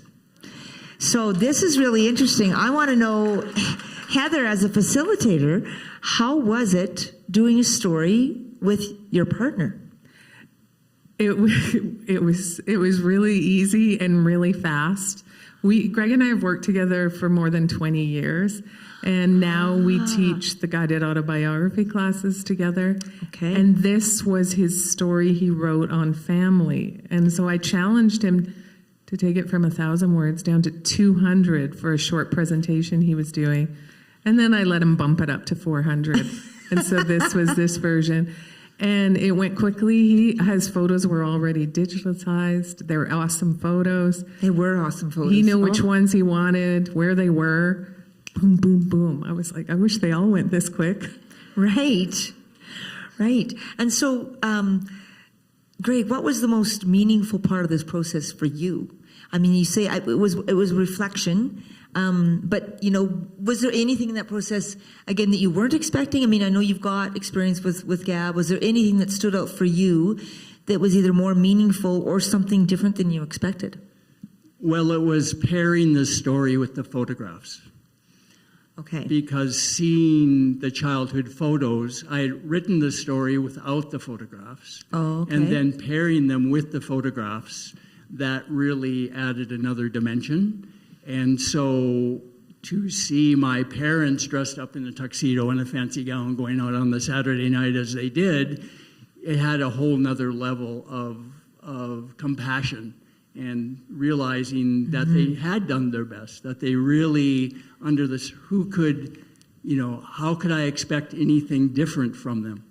I couldn't have any other expectation, someone coming back from, World War II with PTSD. Right. And, we had someone earlier today who was a veteran and shared their experience with PTSD. And that was resonating for me as I was watching this. You alluded to it, but there's a lot to just that line right there that tells you a lot. Heather, you've got something to add. There was just a sweet/sad story that came attached to it when Greg sent it to his two sisters. His eldest sister was delighted, and the younger sister, the one closest in his age, phoned him up weeping and said, "I'm really sorry that I wasn't there for you." She doesn't remember him. So it was an interesting twist for her, and she was so apologetic. Right. That is always interesting when anybody tells a personal story, and how different people in your own inner circle will look at that. And again, it's that surprise we were talking about earlier. Not everybody sees it the same way. And there's something that happens when somebody else goes, "Oh, yeah." How did that feel for you when your sister told you that? Well, I wasn't surprised. Okay. Because I didn't really have memories of her either. Right. So we were just so disconnected. And I realized, this story for me now, looking at it, could really be a metaphor for the world that we live in. Because we live in a broken world. I lived in a broken family. And we all have our lives. My life went on. I found my way. I was happy. I found nature. I rode horses. But it was a broken world that I lived in. So, the perspective that I had when I was a child and when I was 20 and when I was 30 that I had at the time is really different now that I'm in my 70s. Right. So you can answer what you're comfortable with here, but just based on what you're saying, did you have an awareness when you were younger that it was a broken family, or did that come much later? It didn't come until later. I didn't have any context to put it in. I didn't know about alcoholism, PTSD. It just was the world that I lived in, and I made the best of it. And I found my way. Again, I was set free, as it said in the film, to to run free as I wanted. And I spent, 3 summers, the 11 years of my life at the cabin, running the whole summer in the woods, fishing. I rode the desert in Arizona in my adolescence on horses and motorcycles. So, I really say that, the blueberry bushes raised me, in the forest. That's nature really raised me up. Right. Well, you bring up something interesting. I think it comes up a lot with our generation and the differences of, when they talk about the days, you said it in your story, you went out to play and it's like, make sure you come home when it's dark kind of thing. I remember that. I mean, I grew up on a farm, but I had a lot of free time to just roam around. So it is interesting, even with the brokenness and the challenges, it kind of puts to the test a little bit, how we do things now. I mean, I have to say, my kids didn't, they didn't have quite the same freedom that I had growing up.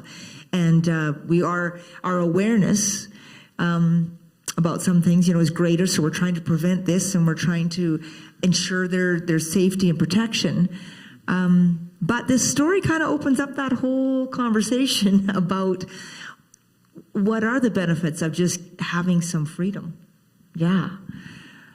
Well, I can go on to say that I have 2 stepchildren and 6 biological children, and they lived a life on a farm that they did have freedom with limits.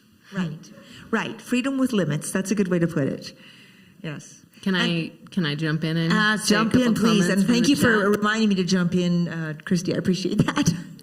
Cindy said, love how Greg focused on the benefits of benign neglect, the freedom of wandering the neighborhood, the idyllic summer at the lake, and the richness of discovery as a child.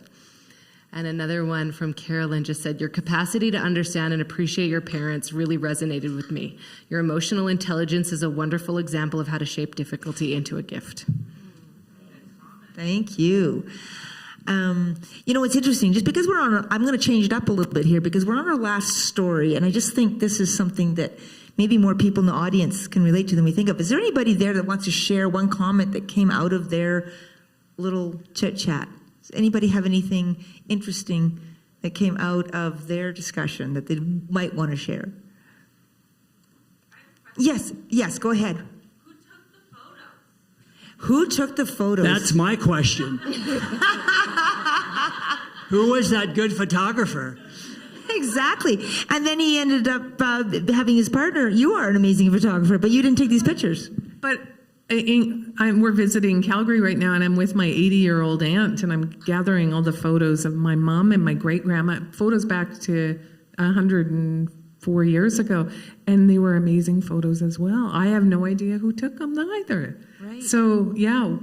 I'm also wondering, Heather, in this process, again, because you guys are partners, I mean, as facilitators, we do, we're human, and we like to think of, what resonates with us in this story, and I'm thinking, did you, you're similar kinds of demographic here, so did this make you reflect on life at that time, family life, and what did it bring up for you, anything that resonated with you in Greg's story that you guys might have shared? Yeah, there's definitely some similar threads, and the alcoholism was one of them.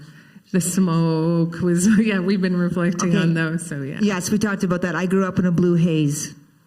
I don't know about you guys. I have memories of going to a wedding at that time, and just literally it was the purple haze. I can't imagine what I smelled like living in it. I know. I'm such a sensitive smeller now. Yeah, we never knew. And so, have your children seen this story, Greg? Some of them have. Yeah, it's available, and I've sent it to some of them. Yeah, and have you guys ever had a chance to talk about it, or did you just kind of let them do their thing with it? Well, we're in the process actually now of visiting them. So our trip to Canada from Mexico, we're going through the Okanagan, and actually one of my sons lives in Calgary, so I'll be visiting him tomorrow. Going to a field hockey game, or Saturday, I guess it is. Yeah. Okay, excellent. And I know you both work with guided autobiography. Were you able to share this with some of the people that you work with there, and what did they think? If you did you? we share it every round of classes to inspire people. Yeah. Right. So it's one of the digital stories we share because I think we want them to be inspired to take their story writing to this level. Right. Because we know it's another dimension. Yeah, and I appreciate, and I'm sure other families appreciate, kind of peeling back the onion a little bit, because we all kind of, in some ways, we have memories that can be really sugar-coated.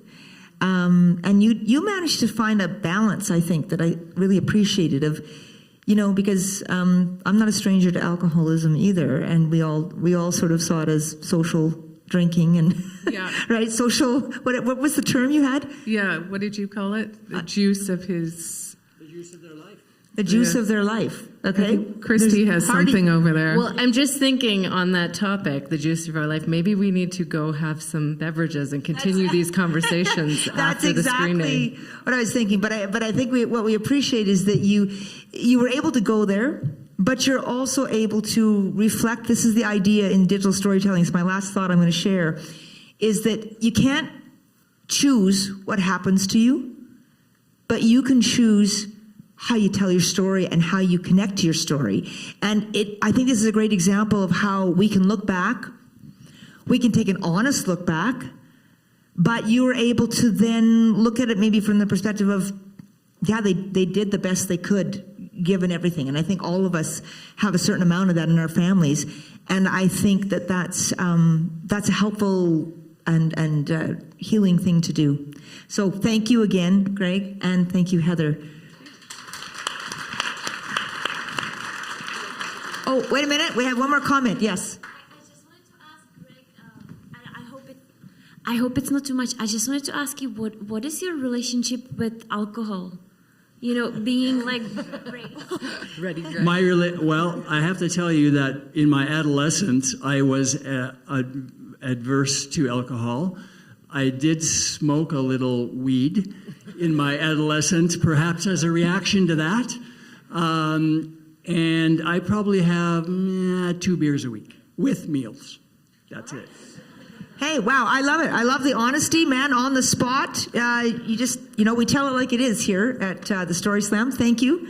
Thank you again. And thank you, guys. It's been wonderful to be your MC this afternoon. And I'm going to hand it back over to our fearless leader, Mike. Awesome. Well, hey, thanks, you guys. Thanks for sticking around. I know we went a little over. I have thoughts that I learned from every story, and hopefully you have a few that you're taking with you. But I'm just going to share one of them. All the storytellers, come and find me afterwards. I'll share what I said. But that idea that a shared joy is doubled, a shared sorrow is halved. And I think, there's a lot of stories about grief tonight, right? It's a hard thing to talk about. But I think when we share the grief around, right, that we can all handle it better together. So thank you all for being a part of tonight, being a part of these stories. And we do this every year. So you will get an email for next year if you want to come. It's live streamed online. We also do this 4 times a year in something called the Kitchen Table Nights. They're online story screenings just like this. We watch stories. We talk about them. They're awesome. So happy to have you guys all be a part of those things as well. So thanks again for being here. Have a great night, everyone, and we'll see you around.